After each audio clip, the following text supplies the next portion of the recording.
La la la la. Screen peeking. Bop bop bop. Hey everybody, welcome to Screen Peeking, a weekly podcast where Ziggy and I get together to talk about video games and everything video game related. Today is episode 20 of our podcast. Woo!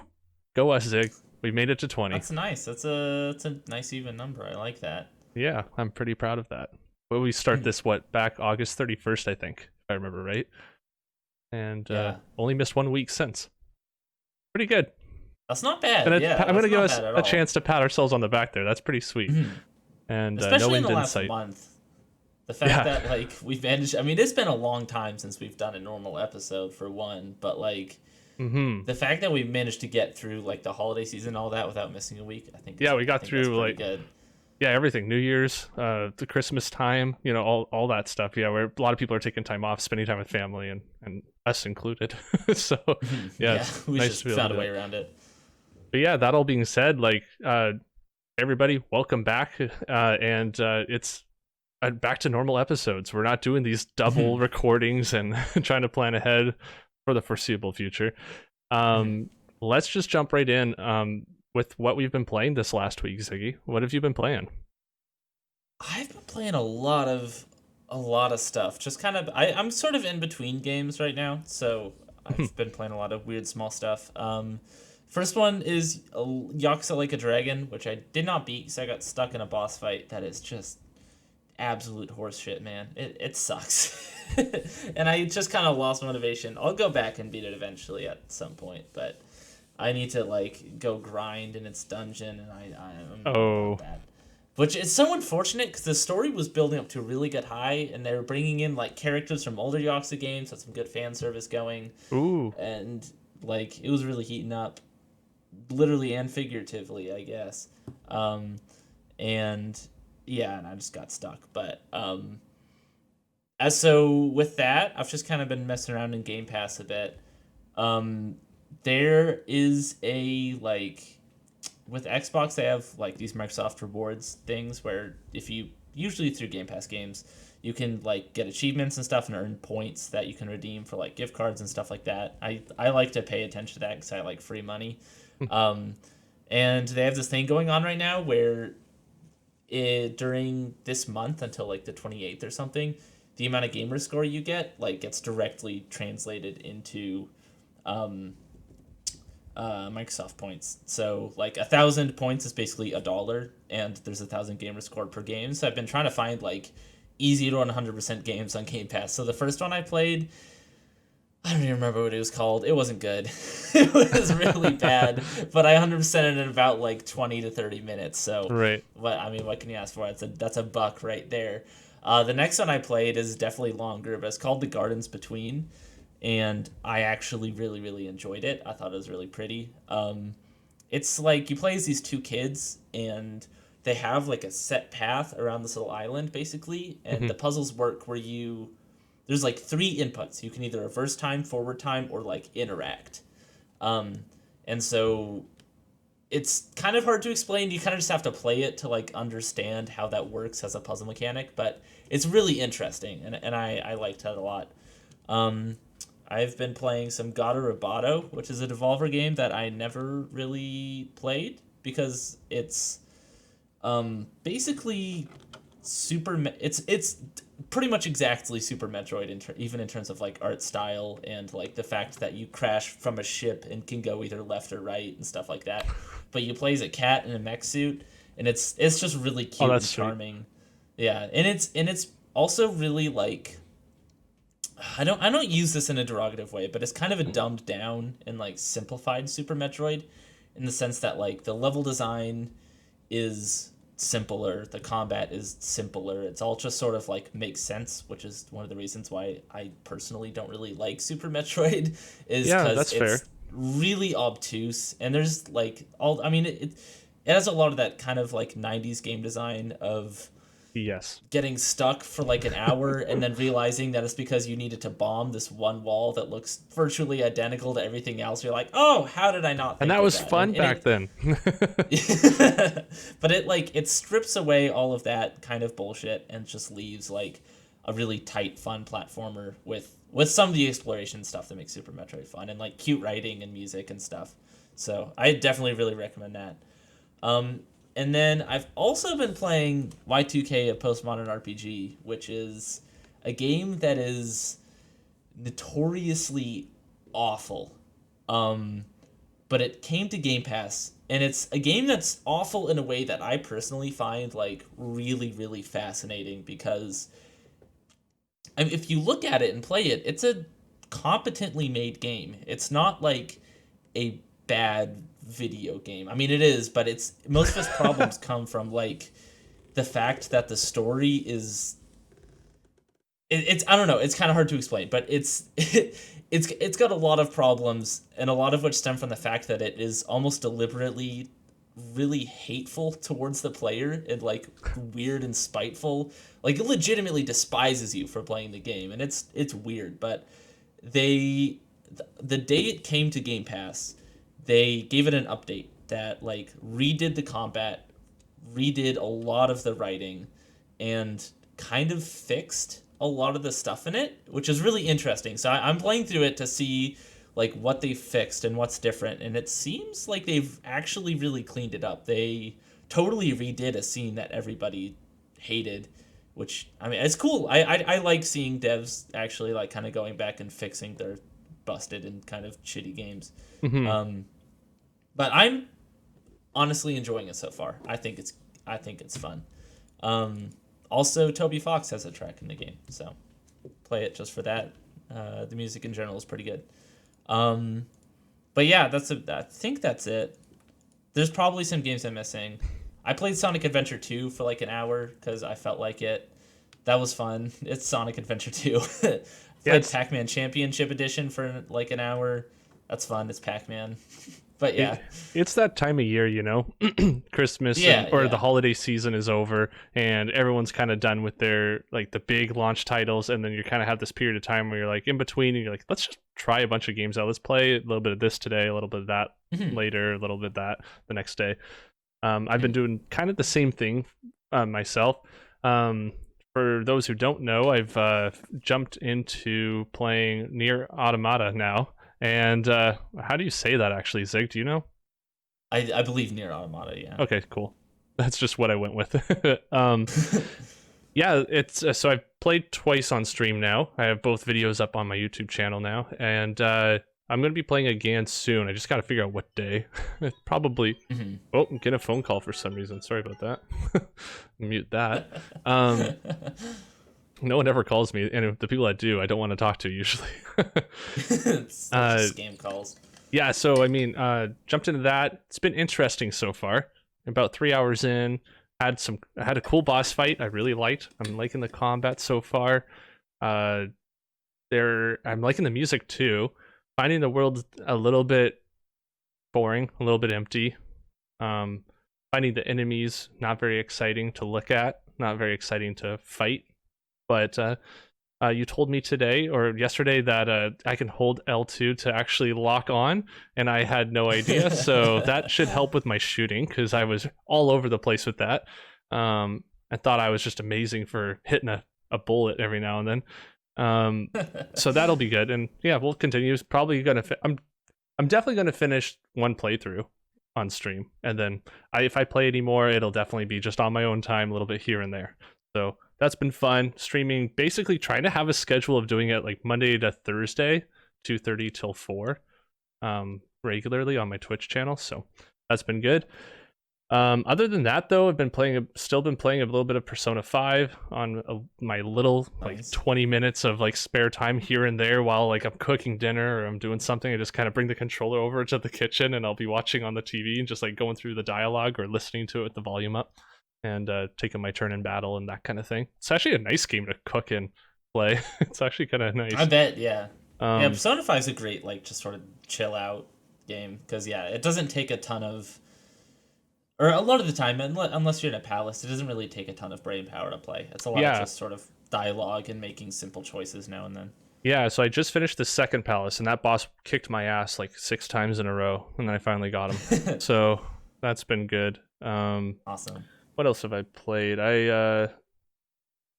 think that's pretty much it. I really wanted to. Oh, I wrote a note here that I'm really upset I couldn't. I can't seem to get the PlayStation 5's remote play to work. I can't get the remote play app to work on my phone. As soon as I log into the app, I tap on the screen. All I get is one tap, and then it freezes. So if I can go into settings where I can click login or whatever, and then I can't click play. And I don't know why. So I've uninstalled it, reinstalled it. It's got like a 3-star rating on the Google Play Store or whatever. Yeah. It's just and like I have a Galaxy S20, so it's not an old phone. It's like last year's model, and I don't know. For some reason it just won't. And I wanted to just remote play some of that Persona 5 while Taylor was watching her show on the TV. That would have been really nice. So too bad. But yeah, that's pretty much it for me. Just been streaming that and not really much else. But I really want to get into Bloodborne, so I'm pretty sure I'm going to be streaming that next. Awesome. Yeah. Sweet. Yeah. No, remote play is. It's unfortunate it doesn't work. So remote play is really, really good for Persona 5 because like we were just saying, it doesn't have a ton of like, or it doesn't have pretty much any like interaction that you need split-second response for because it's turn-based combat. But especially when you're out of a dungeon, you're just sort of like walking around and talking to confidants and stuff like that. Like it's fine playing on your phone. I've definitely done that like in bed, just playing the game on my phone. But yeah, awesome. Yeah. 2 games that I really like that you're playing. That's fun. Yeah, that's good. And hey, I like trying the ones that you suggest because I mean, I already tried Persona before. And actually, for the record, just quickly touch on, I finally just beaten Palace number 2. That is where I stopped playing before. So now it's all new for me going forward. So I'm very excited about that. But other than that, in the near, like this will be interesting for me to continue through, see how I like it once I'm done with my first playthrough. But like I'll always go back to that Katana Zero suggestion you gave me. Like I love that game. That's gonna be. I actually, now that you say that, I did play Katana Zero for like an hour this week. I saw it was on Game Pass. I was like, why not download on my Xbox and play the first 3 missions. I was trying to get I don't know if you knew this, but there's a secret boss in the game where if you do everything you can to piss off the therapist as much as possible, like always hang up on him, always interrupt him, always do missions poorly, then eventually he just turns into like a boss and you fight him. So I've been trying to do that on this playthrough, just being an absolute bitch to this man. Awesome. I gotta try that so when entertaining. I go back. Yeah. It's definitely one I'll go and play again. Yeah, so besides that, now we're done with what we've been playing. I'd like to move on to the new color being revealed for the Xbox controllers. You've got the what's the blue one called? It's Shock is it Blue, Shock Blue? I think. Yeah.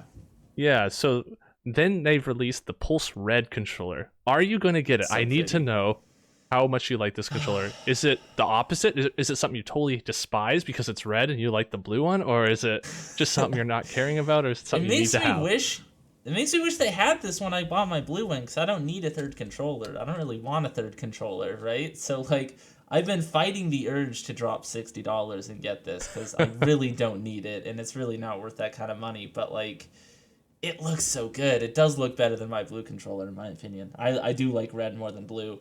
For me, I will end up getting a third controller pretty much once they opened up Design Lab again. Yeah. That's going to be it for me because my old Design Lab controller I loved and I'm ready to get a new one. And honestly, I'll probably go with a red-ish color scheme anyway because red is my color on my Xbox profile, so I like keeping that all consistent. But yeah, I probably won't get it. There's also like in the last week or two, Xbox put out a survey that people have kind of been getting in a frenzy about, where they said like, like how do you feel about like if we added some PS5 like DualSense features? But they send out those surveys all the time. It doesn't mean anything. It just means that they're gauging interest. They're not actually working on anything. But I imagine, given the success that the DualSense has had, they have to be working on something in terms of features. And my guess would be that would be the Elite Series 3. Whenever that comes out, they might add in some of those like HD, like haptic feedback that's a great stuff. idea. Yeah. Or maybe even some of the trigger stuff. Like, because personally, I feel like playing Forza with like those adaptive triggers would be awesome. Like having brakes that you can really like feel the resistance on when you're going down on them and stuff. I feel like that'd be really cool. Yeah, let's talk And about so this for a little bit because I have a few things. I okay. totally forgot about that being a thing. But yeah, like you said, with the survey not necessarily meaning anything, and you bringing up the Elite version 3, I like that idea. Not sure how it would kind of compare but I think that like when you're looking at the PlayStation controller is however much money, and then you look at this controller, it has the same features, but then it also has some buttons on the back that are customizable. So I think as long as it's the high quality, I think you could still pull it. I think they could still pull it off. It'd be fine. Yeah. But I really want the haptic feedback for sure. I think that should just be in all the Xbox controllers. Me Personally, too, yeah. I think that's just an evolution of a controller. I think it needs to happen. The adaptive triggers, though, I don't like, and I've been able to play them for a while now. I thought they were so cool in the beginning. I thought they were so neat for the first few weeks, and for me, those are more of a gimmick than the touchpad. I actually like using the touchpad more. I think the touchpad's nice for just little simple things. Even I like it as a button. I like how huge it is as a button. It reminds me of my comparison for it right now is the A button on the GameCube controller. It was just like this big fat button that just felt nice to press. Like you're like, oh, I know what this button is. I know what it feels like. And for me, like in a lot of games, it's pulling up the map is just pressing that touchpad button, and I love that. And even though it's not the touchpad feature, I'm just saying I like having the touchpad on there, and I think that the other additions, the actual touch features, I think are nice. I found it nice in certain text options when you don't have like a keyboard or you don't have that kind of thing. But I don't think the adaptive triggers are that fun to use. I find it, as lame as it sounds, I find it tiring, and I find it just annoying fighting the controller for what you're doing. And like it's actually I've turned it down to I think on default the controller is set to high for like how much resistance you get. And then like the games tweak it from there, but as a default setting in the controller, it's set to like high. I put it down to medium, and it's still annoying, I find. So I haven't tried low yet, but I just think that it's one of these things that possibly could break, and even if it doesn't, it's just annoying. I don't find it brings much. It has resistance, but it actually doesn't feel like a spring. It doesn't feel like pulling a bow. It just has resistance. It's I don't know. I don't think that it's needed. I would prefer the having on the PlayStation 5 controller, having the 3 levels of how far you can pull the trigger, like on the Elite controller.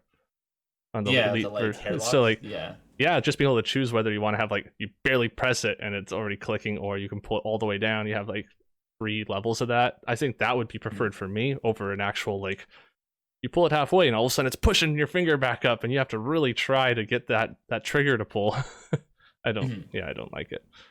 That definitely makes sense. There's like 2 uses for me that I feel like I would enjoy, which is FPSs and racing games. Like I really like the idea of a controller like give me feedback on a gun. I think that I feel like that's just neat. And then same thing with a racing game, because I think that would actually allow me to play better, because racing games are so you need that like the halfway point on the trigger, right? You need that full range of motion. And so having resistance to really sort of like precisely get where you want and be able to like just touch on the brakes, like if it had resistance, like you would in a real car, you know? I feel like that would actually legitimately make the game feel better, more than just a gimmick. Like in a shooter, it would be just fun to mess around with for a bit, but I probably wouldn't use because it would make me play worse. But I feel like in driving games, but I agree, it's a gimmick at the end of the day. But yeah, with HD rumble, haptic feedback, whatever you want to call it, it's I do think that should be in the Xbox controller. It's a little weird that it isn't, given that even the Switch has it at this point. But I have a reason I think that it isn't in the system as well. But I don't think it's purely just, oh, we didn't think of doing that. I think it's also, I think a big part of why they don't probably. is cost. I think that a big part of why they didn't innovate on the controller, they pretty much went, this is really good, let's just add another share button, or add a share button to this, basically.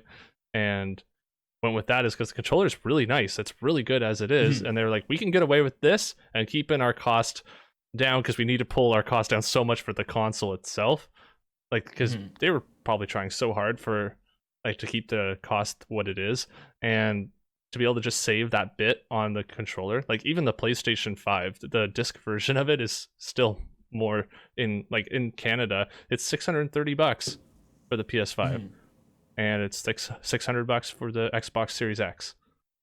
Like that's really? yeah, it's an extra $30 for the PlayStation 5, and that kind of thing makes me go, I wonder if it was that extra bit of money, that per unit that they're like, putting into that controller, or they're doing whatever, who knows where they put it. But I think that that's very interesting. I think it's interesting that it's $30 more for that system when, they're pretty comparable in terms of power. So yeah. Yeah, that I think that definitely makes sense, but I would absolutely love to have that little thing. Also, one thing, this is kind of off topic, but the thing we're just talking about video games and everything video game related. Is when I hear so many people refer to haptic feedback as something different than Rumble. They're the same thing. Rumble's a type of haptic feedback, which is why it annoys me so much that Sony decided to call it haptic feedback as their trademark thing, because haptic feedback doesn't mean anything. It just means I don't know how to describe it. It means physical feedback from something, right? And so I don't know. It's a stupid name. I don't like it. I like HD Rumble more. HD Rumble sounds cool. That does sound better, but yeah, it's what everyone's talking about. So you have to say what people understand, right? I do not blame people. I purely blame Sony on that. Bad naming. What can I say? Stop blaming people. So number 3 here on my list of things to talk about. Big one. Lucasfilm Games is back. It's ooh, baby. Such a cool announcement, and that one just snuck right up on me when I was at work. It's like, oh yeah, that's neat. Totally, and then I sat down and really thought about it and went, whoa, wait a second. No, that's not just something you just push aside. That's something you look into. So on this show today, the next few topics are all going to be under that whole Lucasfilm Games announcement, and the fact that is a big deal. It's coming back as basically what would you even call that? It's the group really. That's going to be now basically brand management. It's the group that's going to be basically making deals with other studios to be making games for like a lot of Star Wars games probably, and then the Indiana Jones game being made by Machine Games under Bethesda. Yeah, to me, this, like you said, it took a bit to kick in. For me, it didn't really kick in until I saw we'll talk about later, which is the fact that I saw it and I saw a lot of people saying oh, does this mean EA's deal is maybe kind of drying up soon? Yeah, let's jump into that. And then there's the Indiana Jones game, and I was like, that's neat. And then the fact that Ubisoft, this is our next thing. Yeah, Ubisoft is making an open world Star Wars game made by Massive. But the fact that that's a thing is what makes this exciting to me, because simply having a new name for this all to go under doesn't really mean anything. It's like when Sony changed their thing to whatever, Sony Game Studios or Xbox Game Studios or whatever it was. Yeah. It's just kind of a new name to put on a box, but the fact that this now means that they can have these IPs going to all these different publishers and developers, and also the fact that it kind of sounded like they're maybe considering bringing back stuff like Monkey Island or the old Tim Schafer games and stuff, which I would be so down. That'll be interesting to see. If they called up Double Fine and said hey, this IP still exists, you want to make a Full Throttle game that would be super, super cool to me.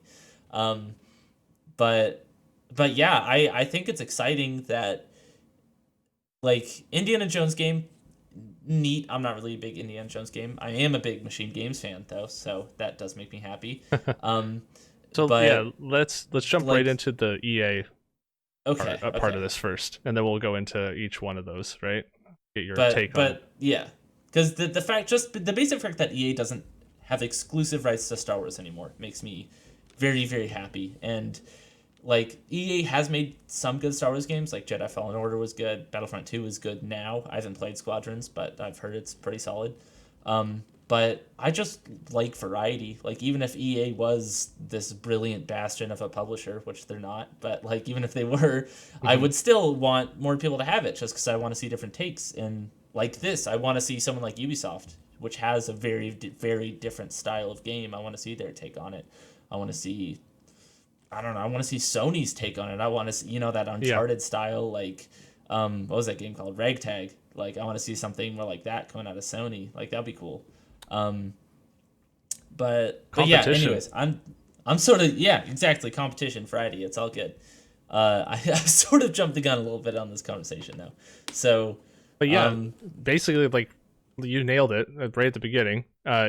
EA losing exclusive rights to Star Wars and having other studios work on it. Like, Respawn's still going to work on Star Wars, from my understanding. Totally. They're going to make another Jedi Fallen Order, probably, right? Like, it's such a good game, and can't remember. Did you beat it?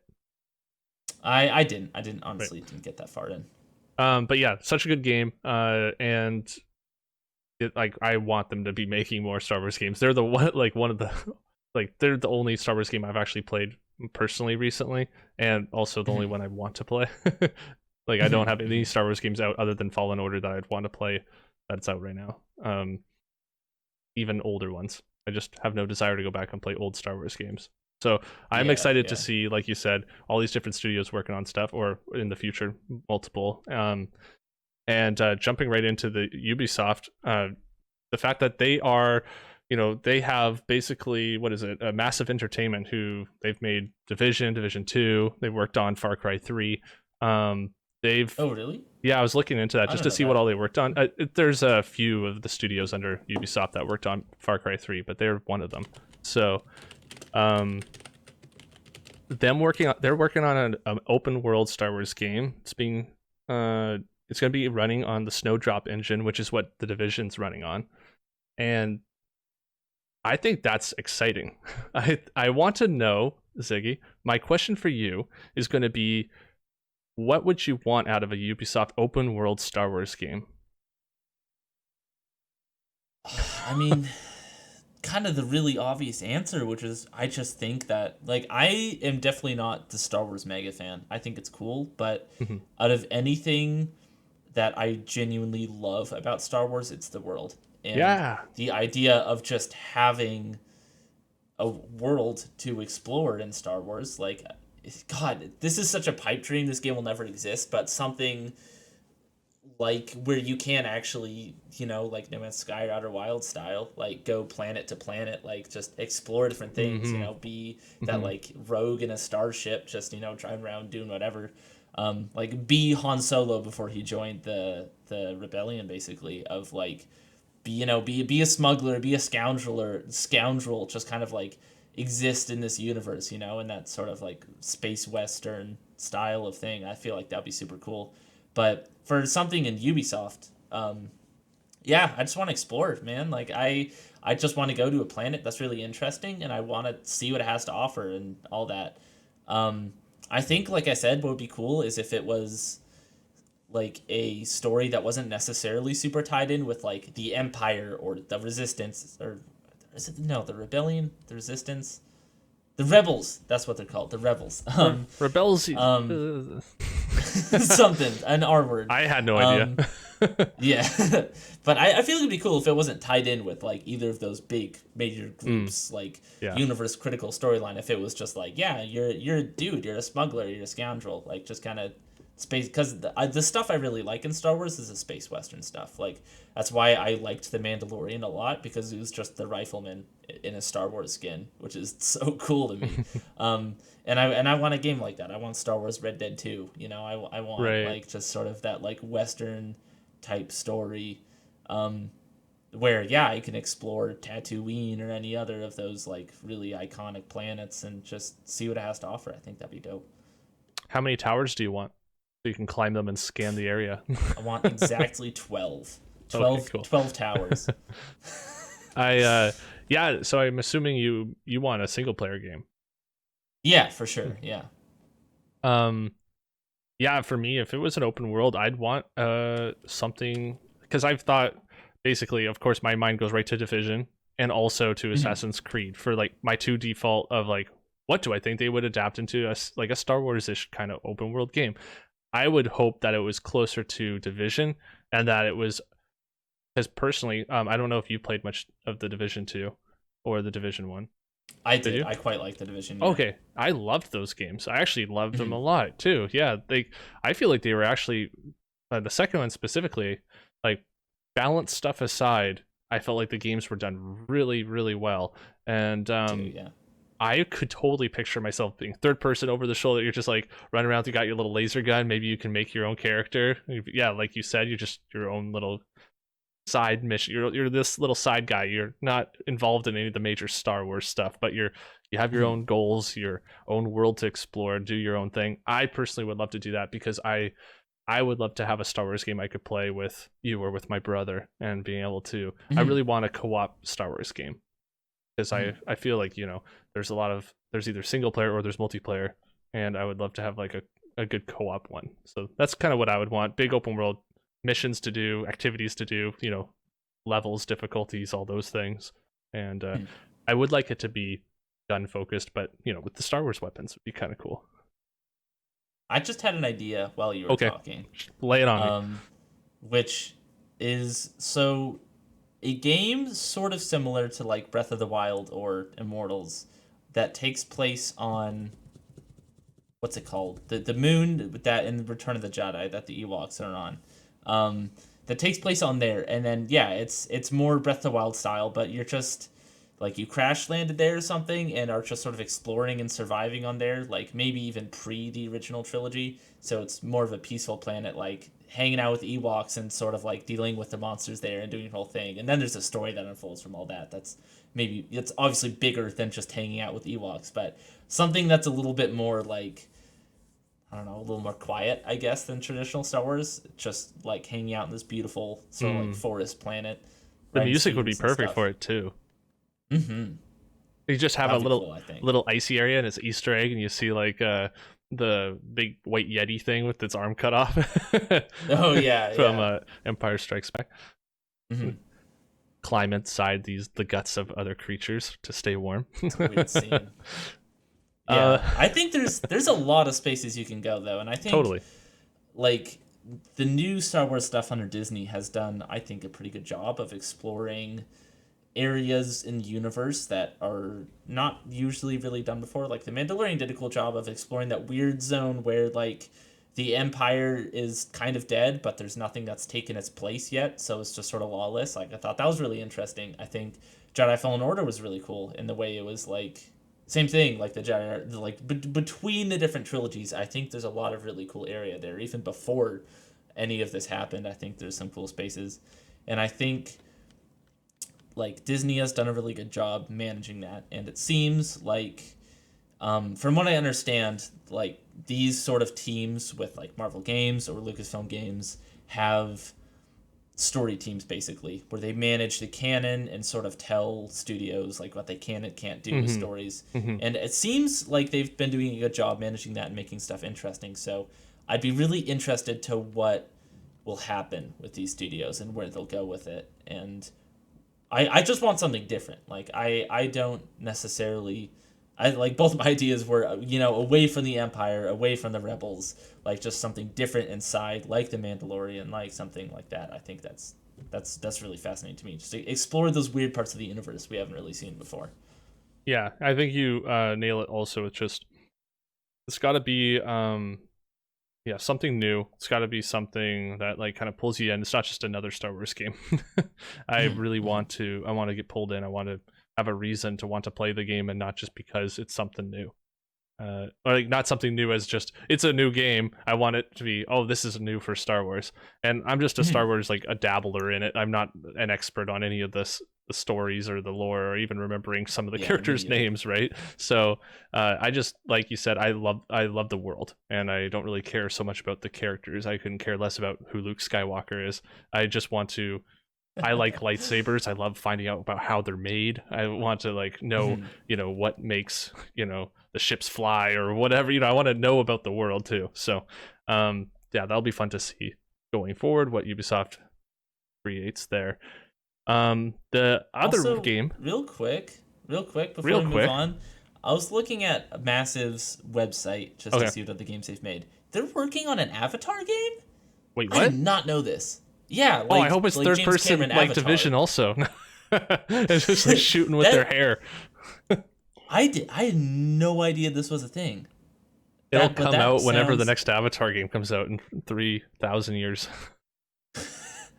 In February 2017, it was announced that we are embarking on an amazing journey together with Lightstorm Entertainment and Fox Next Games to the world of Pandora, developing a new cutting-edge game set on the beautiful and dangerous moon from the prominent Avatar film franchise. Interesting. So that was announced a while ago. We still haven't heard anything. Who knows if it exists? It's so cutting edge, it hasn't even begun. But yeah, looks like they're still hiring for it too. Interesting. Well, you Anyways, should apply. Indiana Jones. Yeah, Indiana Jones is the other game that has been announced now under this this Lucasfilm Games umbrella, and looks like Machine Games, developers of the oh, why am I blanking? Help me out here. I'm having a mind blank for some reason. Wolfenstein, yeah. Yes, thank you, Wolfenstein. Wolfenstein You said it, but I didn't yeah. hear what you said. Yeah, the Wolfenstein games. They've made those, so they're making an Indiana Jones game, and I am excited because I actually really like Indiana Jones. Unlike what you were saying, you're not super hot on it. Have you watched Indiana Jones before? Have you seen the movies? It's one of those things where I haven't seen it, and like, I mean, I know it's culturally important, but like, I don't really have any big like need to see it. So maybe I will at some point, but yeah, the IP isn't like super exciting to me. But like I said, Yeah. I love Machine Games, and I love what they do, and I like the idea of them going away from Wolfenstein and doing something else for a bit. Like, nothing against Wolfenstein, I love Wolfenstein, but like I just want to see them do something else, especially like this game will almost certainly be third person, right? Like, making a first person Indiana Jones game just seems really weird to me. I thought so too at first, but I actually, after thinking about it, I don't think it's obvious. I mean, Machine Games has done interesting things with first person, and the reason I say it'll almost certainly be third person is because I think on the like Disney Lucasfilm side of things, they want the player to see Indiana Jones, and they want to see the iconic things because that's what sells. Yeah, you're right. You're probably right. Yeah, I feel like just like I agree, you could definitely do some really creative things first person. If it was, I'm getting a call too from Bangladesh. Wowzers. Well, you got friends everywhere. But yeah, on like the publisher side of things, I don't necessarily see first person happening. But yeah, I'm excited. Like, more Nazi killing, man. I'm for it. Any time of day. Yeah, right. Any time of day. So for me to speculate a bit on what I would like to see, or I will go into. I think I would prefer a third person. I typically prefer third person games anyway. Just as a, as a viewpoint. I just really like seeing the character. But I think that if you were to go into tombs, or you're able to go into like explore areas, I think it'd be so much cooler to be able to like be right there. Like, I imagine, first person, you're grabbing the idol and the stone's falling or whatever and gonna crush you and all that stuff. It'd be so much cooler to do it first person than you're just like pull the control stick back and you see your character walking towards your screen and you're running away. I don't know, it's this different feeling, right?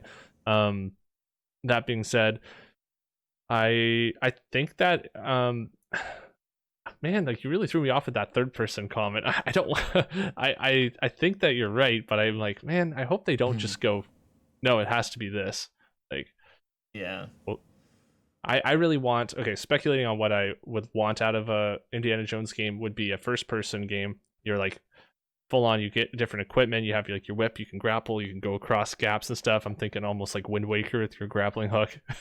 You got exploring different like areas. I don't want it to be like Uncharted, because Uncharted is basically Nathan Drake's basically Indiana Jones. I don't want another game like that. I want it to be looking different and being different. So I hope it's first person. I'm hoping that you're able to do all the different things first person, and I hope it's just like a good story game. I don't want it to have all these side quests and, I don't know, daily check-in objectives to do. I don't want that at all. I just want to go through a story, have a cool, unique story, and maybe it doesn't even star Indiana Jones. What if it doesn't? Like, that would be kind of cool, I think.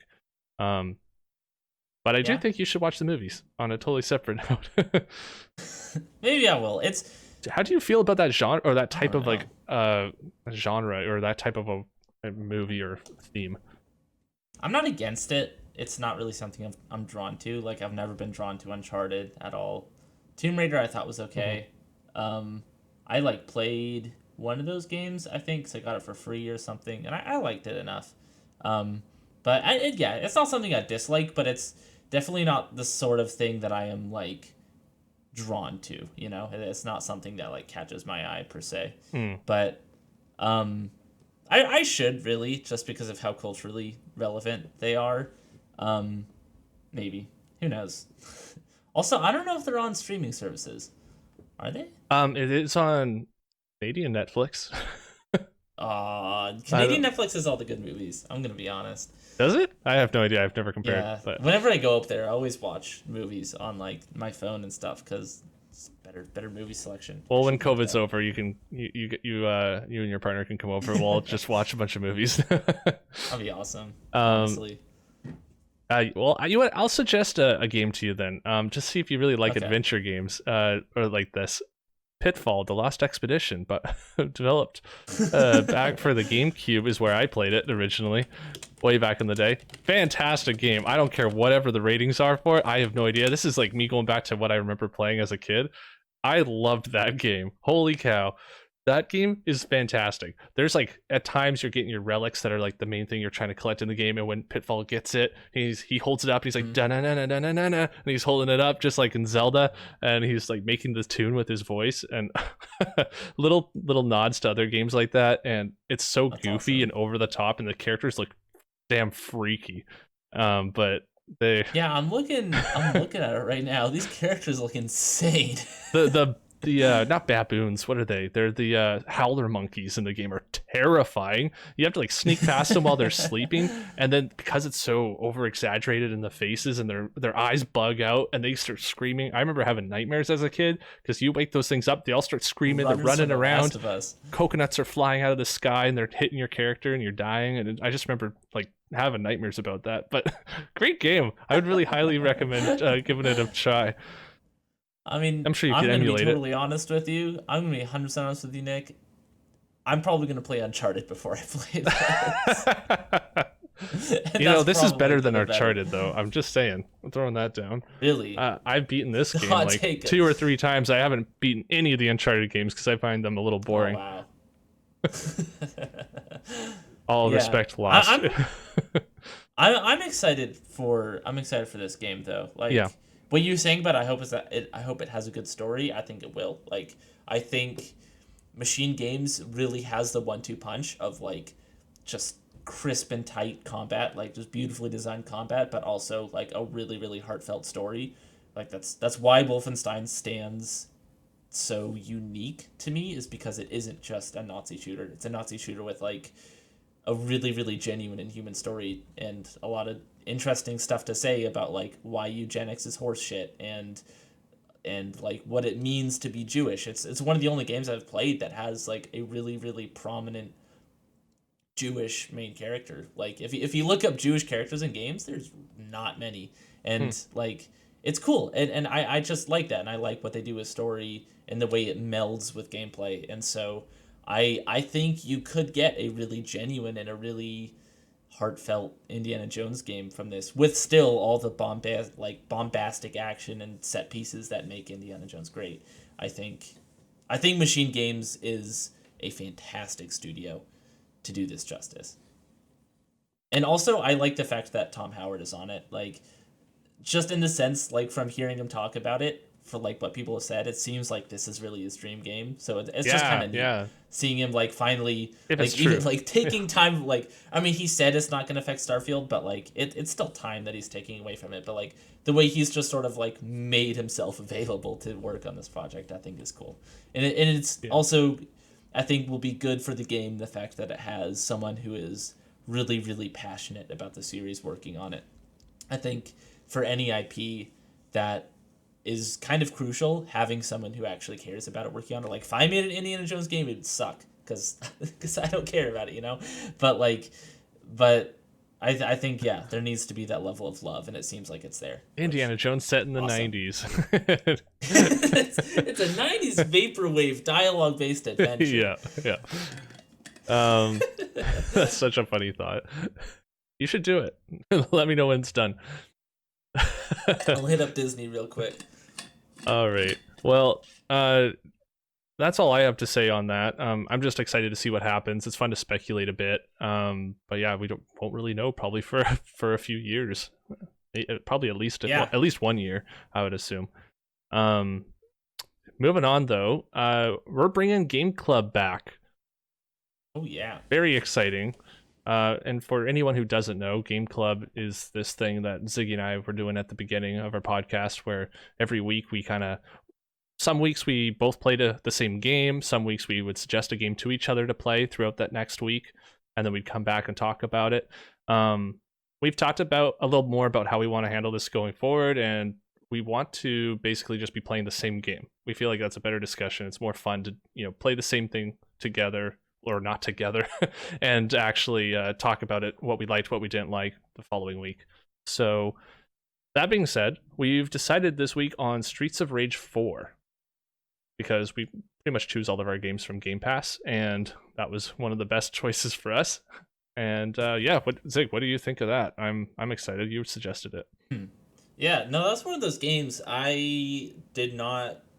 I don't know. I guess I never had an excuse to play it, so might as well now. But like, I've heard a lot of people talk about that game really, really highly, and it hasn't necessarily been on my radar. So I think that's a great option for something to just sort of like mess around with and talk about. Mm-hmm. And also on the topic of Game Club as a whole, like you guys watching, by all means, like I would definitely encourage you guys to play along with us too, and like play the game, talk about it in the comments, have a discussion. I think like, because we like to announce the game beforehand, I think that'd be awesome. If you have played it, like put some questions, stuff like that. We'll try to address it. But yeah, it'd be cool to do this all together as a community. Yeah, the vision is totally like to be more, have this be a community driven thing, but we have to take ownership of it right now, obviously. Yeah. So yeah, I completely am behind what you're saying, Zig. Yeah, so that's Streets of Rage 4. We'll have lots to say, I'm sure, next week, or at least some stuff to say next week on it. I will personally be streaming it on one of my 4 days. Monday, Tuesday, Wednesday, Thursday. Next week, we're going to be also talking about our top 50 games of like ever. Just our personal picks, top 50 games. I think we're going to handle it by... Ooh, what did we land on? Are we going to start just... Or is it not top 50? Are we doing like top 48, I think? Because we're a few weeks into the year. You'll know next week. But we're basically doing, we've looked at how many weeks there are in a year, and we're basically going to update you on starting from the lowest, bottom of our list, working up towards our number one favorite game, one game a week, and we're going to start it next week. So that'll be really fun. So stay tuned to that. I'm excited to talk about a few of these. I know, at least for me, I've already made my list, or I've had this list. I just like went through it, made sure it was up to date. This is big deal. Very, very intentional, very intentionally called my favorite 50 games of all time, not my top like best 50 games of all time, because I intend to put a lot of personal bias into this, and I actually, like a while ago, I think I posted the older version of this list on my Instagram, and I got so many DMs after that, like of people like, what the fuck, why is Minecraft below this game? Like, I don't know, man. That's just me.